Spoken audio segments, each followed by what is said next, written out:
ورحمۃ اللہ وبرکاتہ۔ الحمد للہ وکفا وسلام علی حبیبہ المصطفیٰ، اما بعد فاعوذ باللہ من الشیطان الرجیم، بسم اللہ الرحمن الرحیم۔ ان اللہ وملائکتہ یصلون علی النبی یا ایہا الذین آمنوا صلوا علیہ وسلموا تسلیما۔ اللہم صل علی سیدنا محمد معدن الجود والکرم وآلہ واصحابہ الکرام وابنہ الکریم وبارک وسلم صلاة دائمة سرمدا ابدا بحمدہ تعالی وبکرم مصطفیٰ صلی اللہ تعالی علیہ وسلم۔ آج کی شب میں قرآن عظیم کے 16 پارے مکمل ہو چکے ہیں۔ اللہ تبارک و تعالی بقیہ قرآن کے حصے کو صحیح تجوید سے پڑھنے اور آپ سب کو سماعت کرنے کی توفیق عطا فرمائے۔ عزیزان گرامی، آج سورہ مریم کی اور سورہ طٰہٰ کی تلاوت آپ نے سماعت کیا ہے۔ قرآن عظیم میں یہ ایک ہی سورت ہے جو ایک عظیم عورت کے نام پر آئی ہے، وہ سیدہ بی بی مریم رضی اللہ تعالیٰ عنہا ہیں۔ سورہ آل عمران کی تفسیر کے موقع پر میں نے عرض کیا تھا حضرت سیدہ بی بی مریم کی ولادت کا مسئلہ، اور آج پورا انہی کے نام کی ایک سورہ ہے، یہ 16ویں پارے میں، اور اس کے بعد دوسری سورہ طٰہٰ۔ یہ دونوں سورتیں بڑی اہمیت کی حامل ہیں، ان کی بڑی فضیلتیں بھی ہیں۔ خاص طور پر سورہ مریم کی تلاوت کے لیے ہمارے بعض بزرگوں نے عورتوں کو تاکیداً کہا ہے، اچھے رشتے کے لیے، صالح رشتے کے لیے جوان لڑکیاں سورہ مریم کی تلاوت کیا کریں، اللہ اس کی برکت سے نیک رشتے عطا کرے گا۔ اور خاص طور پر حاملہ عورتیں بچے کی ولادت سے پہلے آسانی وضع کے لیے، ولادت کی آسانی کے لیے سورہ مریم کی تلاوت کیا کریں۔ حضرت بی بی مریم نہایت ہی پاکیزہ خواتین میں ہیں، بلکہ دنیا کی سب سے پاک باز عورتوں میں آپ کا نام آتا ہے۔ آپ کی پرورش بیت المقدس میں ہوئی۔ جب آپ جوانی کو پہنچیں تو جوانی کو جب آپ آئیں تو ایک دن ایسا ہوا کہ جبرائیل امین علیہ السلام تشریف لائے اور یوں کہا کہ میں اللہ کی طرف سے تجھے ایک بیٹا دینے کے لیے آیا ہوں۔ حضرت بی بی مریم نے پکار کر کہا، مجھے بیٹا کیسے ہو سکتا ہے؟ انا یکون لی غلام ولم یمسسنی بشر ولم اکو بغیہ، مجھے کیسے بچہ ہو سکتا ہے؟ آج تک مجھے کسی انسان نے چھوا بھی نہیں، کسی انسان نے مجھے، یعنی بلوغیت کے بعد کسی اجنبی مرد نے مجھے چھوا تک نہیں، ولم اکو بغیہ، اور نہ ہی میں کوئی برے عادتوں والی عورت ہوں، تو مجھے بیٹا کیسے ہو سکتا ہے؟ تو جبرائیل امین نے کہا کہ میں تیرے رب کی طرف سے قاصد بن کر کے آیا ہوں، اور تیرا رب یہی چاہتا ہے کہ بغیر کسی انسان کے چھوئے تجھے اللہ ایک بیٹا عطا کرے۔ قال کذالک قال ربک هو علی ہین، اور حضرت جبرائیل نے کہا کہ مریم، یہ تمہارے رب کے لیے کوئی مشکل مسئلہ نہیں ہے، جو رب تعالیٰ بغیر ماں اور بغیر باپ کے آدم کو پیدا کر سکتا ہو، وہ صرف بغیر باپ کے ایک عیسیٰ کو کیوں نہیں پیدا کر سکتا؟ تو انہوں نے ایک پھونک ماری جبرائیل امین نے، فنفخت من روحی، نہیں، یہاں پر آیت ہے حضرت جبرائیل علیہ السلام نے ان کو پیغام سنایا کہ اللہ تعالیٰ کی طرف سے تمہیں ایک بیٹا ہوگا، اور ان پر ایک پھونک ماری اور حضرت بی بی مریم حاملہ ہو گئی۔ اسی لیے عیسیٰ علیہ السلام کا ایک لقب ہے، ان کو روح اللہ کہا جاتا ہے۔ روح اللہ کہا جاتا ہے کیوں؟ اللہ کی روح نہیں، یہ اللہ تبارک و تعالیٰ کے امر سے، حکم سے، صرف پھونک سے آپ پیدا ہوئے، صرف ایک پھونک سے۔ بی بی مریم جب حاملہ ہو گئیں، اب وہ گھبرانے لگیں. یہ تو پتہ ہے جی حضرت بی بی مریم کو معلوم ہے, ان کے رب کو معلوم ہے, لیکن دنیا کیا کہے گی؟ کیا لوگ ایسے ہی مان لیں گے؟ لیکن سارے لوگ حضرت بی بی مریم کی طہارت کو تو مانتے تھے, ان کی پاکیزگی کا سب لوگ اقرار کرتے تھے, لیکن جب آپ حاملہ ہو گئیں تو پھر اللہ تبارک و تعالیٰ کا حکم ہوا آپ کو کہ آپ آبادی سے یہ نکل جائیں, یہاں سے دور نکل جائیں. اور کھجوروں کا ایک باغیچہ ہے, اس میں وہ چلی گئیں جب ولادت کا وقت قریب آیا, اور اللہ تبارک و تعالیٰ نے انہیں وہاں جانے کا حکم دیا. اب وہاں جب وہ پہنچیں تو درد کی شدت تھی آپ کو بھی, اور حضرت بی بی مریم نے درد زہ میں جو الفاظ کہے وہ بھی قرآن میں آیا. فناداها من تحتها اللہ تحزنی قد جعل ربکی تحتکی سریا. وہ پکارنے لگیں اور یہ کہتی تھی یا لیتنی مت قبل هذا وکنت نسیا منسیا, اے کاش میں اس سے پہلے مر گئی ہوتی. یہ درد جو ہوتا ہے نا بچے کی ولادت سے پہلے, یہ بہت شدید ہوتا ہے, اور عورتوں کو اسی کا اجر بھی دیا جاتا ہے. اگر بچے کی ولادت کے دوران کسی عورت کا انتقال ہو گیا تو اسے شہید کا مقام دیا جاتا ہے. وہ شہادت ہے, اس کی شہادت کا مقام ہے.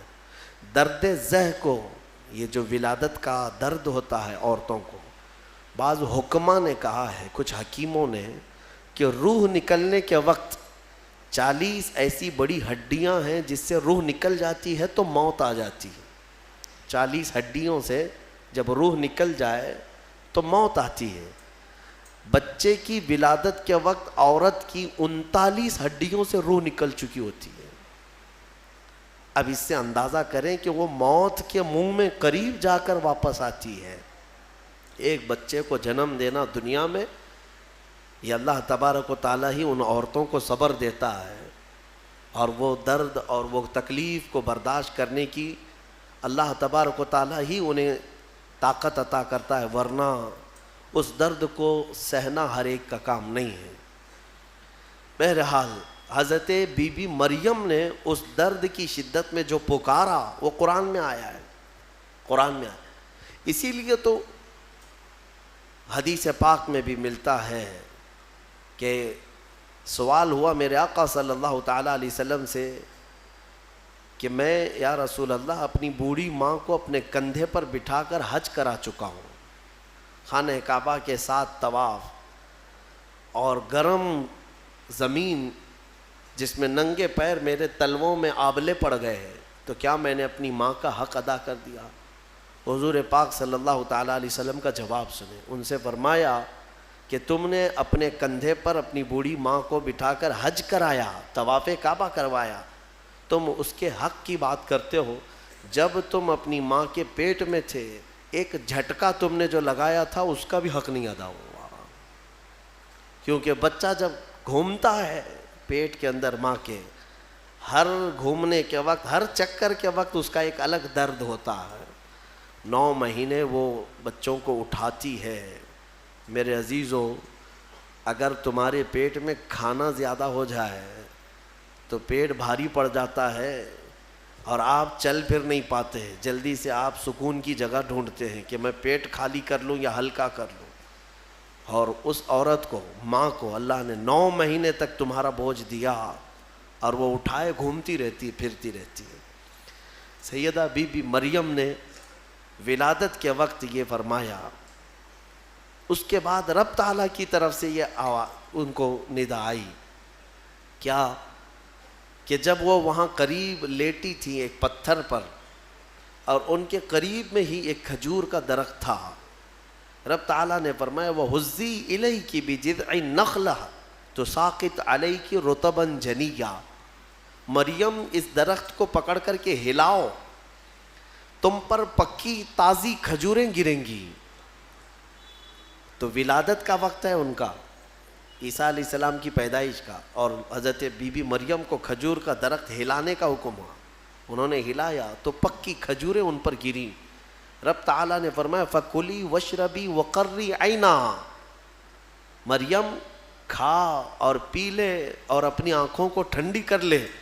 مفسرین فرماتے ہیں درد زہ کے وقت اگر کسی عورت کو کھجور دیا جائے تو یہ قرآن پاک کے نسخے کے اعتبار سے اللہ تعالیٰ اس کے درد میں آسانی عطا فرماتا ہے، کیونکہ حکیم مطلق رب ذوالجلال نے حکم دیا بی بی مریم کو کہ کھجور کھاؤ، پکی کھجوریں تم پر گریں گی۔ تو کھجور کا حکم بھی ہے۔ ہمارے بزرگوں کے ہاں رواج تھا کہ ولادت کے وقت جب تکلیف زیادہ ہوتی تو وہ کچھ کھجوریں لا کر کسی امام کے پاس، عالم دین کے پاس لاتے کہ کچھ دم کر کے دے دیں کہ گھر میں ولادت ہونے والی ہے۔ اب کہاں ہے، کون سا کھجور، کون سی مٹھائی، سیدھے آپریشن تھیٹر میں لے جانا ہے اور بند کرنا ہے، کاٹنا ہے، پھر نکالنا ہے۔ خیر، اللہ تبارک و تعالی آج بھی جو لوگ اسلام پر چلنا چاہتے ہیں ان کے لیے آسانی عطا فرماتا ہے یقیناً۔ تھوڑی ہی دیر کے بعد حضرت عیسیٰ علیہ السلام کی ولادت ہوئی۔ یہ بیت اللحم جو جگہ ہے آج بھی وہ فلسطین میں ہے، بیت اللحم، جس پتھر پر حضرت عیسیٰ علیہ السلام کی ولادت ہوئی وہ جگہ آج بھی موجود ہے۔ پھر وہاں سے حضرت بی بی مریم نے اپنے بچے کو اٹھایا، کوئی نہیں تھا وہاں پر، ان کے حمل سے لے کر ولادت تک کوئی بھی قریب نہیں آیا اور نہ زندگی میں کبھی ان کو کسی نے چھوا۔ آپ نے گود میں اٹھایا، اب کیا کریں گی، بچہ آ گیا ہے۔ رب تعالیٰ نے فرمایا فَإِمَّا تَرَئِنَّ مِنَ الْبَشَرِ أَحَدًا فَقُولِي إِنِّي نَذَرْتُ لِلرَّحْمَنِ صَوْمًا فَلَنْ أُكَلِّمَ الْيَوْمَ إِنسِيًّا۔ مریم اب اپنی بستی کی طرف جاؤ گی، اگر کوئی انسان تمہیں نظر آئے، لوگ اگر نظر آئیں تو بات مت کرنا کسی سے، ان سے کہنا آج میں نے چپ رہنے کا روزہ رکھا ہے۔ ہاں، اس شریعت میں ہوا کرتا تھا چپ کا روزہ، خاموشی کا روزہ، کہ دن بھر خاموش رہنے کا بھی روزہ ہوا کرتا تھا۔ اب یہ بھی کیسے بتائیں گی، وہ اشارے سے۔ اس زمانے میں ہوتا تھا جب کوئی خاموشی کا روزہ رکھتا تو وہ اشاروں سے بات کرتا، سامنے والا سمجھ جاتا آج اس کا خاموشی کا روزہ ہے۔ کاش یہ روزہ اور بھی ہمارے ساتھ ہوا کرتا، لیکن اس شریعت میں ہمارے ہاں چپ کا روزہ نہیں ہے، خاموشی کا روزہ نہیں ہے۔ میں تو یہ سوچتا ہوں کم سے کم عورتوں کے لیے تو ہو جاتا۔ خاموشی کا روزہ بڑا ثواب ہے، وہ بہت بڑی غلطیوں سے، گناہوں سے بچ جاتی ہے۔ آپ کو اندازہ نہیں ہے، میرے آقا صلی اللہ علیہ وسلم نے زبان کو یوں 2 انگلیوں سے پکڑ کر کے فرمایا تھا، پکڑ کر کے، تمہارے 2 جبڑوں کے بیچ میں گوشت کا ایک ٹکڑا ہے، حضور نے فرمایا کہ یہ انسان کو جنت میں بھی لے جاتا ہے اور دوزخ میں بھی لے جاتا ہے۔ ہاں، اور پھر ایک حدیث پاک ہے، حضور فرماتے ہیں 2 جبڑوں کے بیچ میں ایک گوشت کا ٹکڑا، زبان، 2 رانوں کے بیچ میں ایک گوشت کا ٹکڑا، شرمگاہ، جس نے ان 2 چیزوں کی حفاظت کی ذمہ داری لے لی، میرے آقا فرماتے میں اسے جنت میں لے جانے کی ضمانت دیتا ہوں، جنت میں لے جانے کی ضمانت دیتا ہوں، یہ 2 چیزوں کی اگر کوئی حفاظت کر لیا۔ خیر، حضرت بی بی مریم اپنے بچے کو لے کر کے آئی، لوگ دیکھنے لگ گئے کہ مریم ہے اور اس کی گود میں بچہ ہے، تو ظاہر سی بات ہے قوم کا جو رویہ ہوتا ہے، سیدھے پکار کر کہنے لگے یا اخت ہارون ما کان ابوک امرأ سوء وما کانت امک بغیہ، اے مریم یہ کیا کر لیا تو نے۔ اخت ہارون جو ہے اس وقت سب سے پاک عورت کو کہا جاتا تھا، اخت ہارون لقب کے طور پر حضرت بی بی مریم کو انہوں نے پکارا، نہ تمہارے باپ برے تھے نہ تمہاری ماں بری تھی، یہ تو نے کیسے کر لیا، یہ بچہ تیری گود میں کیسے آیا۔ فاشارت الیہ، انہوں نے اشارہ کیا اپنے بچے کی طرف، کیونکہ اللہ تعالیٰ کا حکم تھا اگر کوئی بات کرے تو بات مت کرنا، اپنے بچے کی طرف اشارہ کر دو، آج میں خاموشی کا روزہ ہوں۔ اشارہ کیا اپنے گود والے بچے کی طرف، 1 دن کا بچہ ہے، تو لوگ بول پڑے کہ تو اس کی طرف اشارہ کر رہے، قالوا کیف نکلم من کان فی المہد صبیا، ہم کیسے بات کریں اس سے جو آج گود میں ہے تیرے، آج کا بچہ ہے۔ قرآن میں ہے جب وہ لوگ بحث کر رہے تھے، قال انی عبد اللہ آتانی الکتاب وجعلنی نبیا، ابھی وہ بحث کر رہے تھے، عیسیٰ علیہ السلام گود سے ہی بول پڑے۔ کیا بولے؟ بولنے لگے اے لوگوں میں اللہ کا بندہ ہوں، انی عبداللہ اللہ نے مجھے کتاب عطا کیا ہے، وجعلنی نبیّا، اور نبی بنا کر بھیجا ہے، وجعلنی مبارکن اینما کنت، اور جہاں میں رہوں گا برکت کا ذریعہ بنوں گا، اور اللہ تعالیٰ نے مجھے نماز کا اور زکوٰۃ کا حکم دیا ہے، اور میری والدہ کے ساتھ اچھائی کا سلوک کرنے، حسن سلوک کرنے کا حکم دیا ہے۔ اور پھر آخر میں عیسیٰ علیہ السلام اس جملے پر اپنی بات ختم کرتے ہیں۔ کون سا جملہ؟ والسلام علی یوم ولدت و یوم اموت و یوم ابعث حیا، سلامتی ہو اس دن پر جس دن میں پیدا ہوا اور جس دن میرا انتقال ہوگا اور جس دن مجھے اٹھایا جائے گا۔ اتنا بات کیا حضرت عیسیٰ علیہ السلام اور پھر خاموش ہو گئے۔ یہ معجزہ نہیں تو اور کیا ہے؟ گود کا آج کا بچہ اتنا وسیع انداز میں بول پڑا، تبھی جا کر کے قوم کی زبان چپ ہو گئی کہ یہ جو آیا ہے مریم کی گود میں یہ کوئی معمولی چیز نہیں ہے۔ ظاہر سی بات ہے جب رب تبارک و تعالیٰ کسی چیز کو بھیجتا ہے تو نشانیوں کے ساتھ بھیجتا ہے۔ اب جتنے تھے وہ مان تو گئے کہ بی بی مریم کو کسی نے چھوا نہیں، یہ سچی ہے، اور جب گود کا بچہ بول رہا ہے تو یہ اور سچی بات ہے کہ محیر العقول چیز ہے، آج تک ہم نے کبھی دیکھا نہیں۔ عیسیٰ علیہ السلام بولے۔ پھر اس کے بعد عیسیٰ علیہ السلام کو حضرت بی بی مریم اپنے گھر تو لے گئیں۔ یہاں پر رک کر کے میں ایک بات عرض کرنا چاہوں گا۔ حضرت عیسیٰ علیہ الصلوۃ والتسلیم نے جو جملہ کہا وہ یہ ہے کہ جس دن میں پیدا ہوا اس دن سلامتی ہو، یعنی نبی جس دن پیدا ہوتے ہیں وہ سلامتی والا دن ہوتا ہے۔ عیسیٰ علیہ السلام کی پیدائش کا دن سلامتی والا ہے تو 12 ربیع الاول کیوں نہیں سلامتی والا ہے؟ ہاں، اور نبی خود اپنی ولادت کے دن سلام بھیج رہے ہیں، اور ہم سید الانبیاء کی ولادت پر امتی سلام بھیجیں تو کیا حرج ہے؟ یہ قرآن کا حکم ہے۔ نبی خود اپنی ولادت کے دن سلام بھیج رہے ہیں اور امتی اپنے نبی کے پیدائش کے دن پر سلام بھیجے تو یقیناً یہ باعث برکت ہے اور قرآن کے مطابق ہے۔ خیر، یہ حضرت عیسیٰ علیہ السلام کی ولادت کا واقعہ۔ عیسیٰ علیہ الصلوۃ والتسلیم اپنی ماں کے ہاں رہے ایک زمانے تک،